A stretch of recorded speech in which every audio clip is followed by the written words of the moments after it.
नमस्कार, मैं हूं अर्चित और आप देख रहे हैं न्यूज नेक्स्ट। तो चलिए रुक करते हैं इस खास खबर की ओर।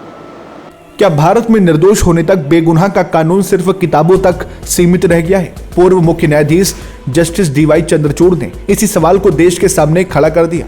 उन्होंने एक बेहद साहसिक बयान देते हुए कहा कि जब तक अदालत किसी को अपराधी घोषित न कर दे, तब तक उस व्यक्ति को जेल में रखना उसकी आजादी का अपहरण है। आखिर पूर्व सीजीआई को हमारी न्याय व्यवस्था में ऐसा क्या दिखा कि उन्हें इतनी सख्त बात कहनी पड़ी? दोस्तों, आज के समय में हजारों लोग ऐसे हैं जो सालों से जेल में हैं, लेकिन उनका जुर्म अब तक साबित नहीं हुआ है। जस्टिस चंद्रचूड़ ने इसी पीड़ा को समझते हुए कहा कि जमानत देना जज का साहस होना चाहिए, कमजोरी नहीं। उन्होंने चेतावनी दी कि अगर अदालतें इसी तरह जमानत देने में हिचकिचाती रहीं तो आम नागरिक का न्याय से भरोसा उठ जाएगा। उन्होंने याद दिलाया कि किसी व्यक्ति को सलाखों के पीछे रखना उसकी सामाजिक और व्यक्तिगत प्रतिष्ठा को हमेशा के लिए खत्म कर देता है। पूर्व सीजीआई ने जांच एजेंसियों की देरी करने की रणनीति पर भी हमला बोला। उन्होंने कहा कि कई बार जांच को इतना लंबा खींच दिया जाता है कि आरोपी ट्रायल शुरू होने से पहले ही सालों जेल में बिता देता है। उनके मुताबिक ये प्रक्रिया ही अपने आप में एक सजा बन गई है।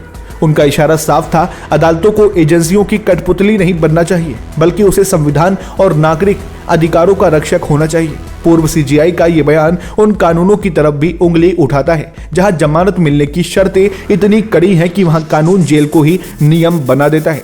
जस्टिस चंद्रचूड़ का ये स्टैंड उन लोगों के लिए एक बड़ी उम्मीद है जो बिना किसी ठोस सबूत के सालों से अदालतों के चक्कर काट रहे हैं।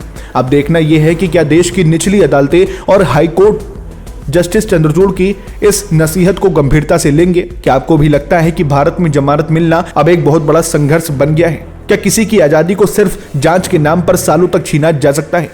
अपनी राय हमें नीचे कमेंट बॉक्स में साझा करें।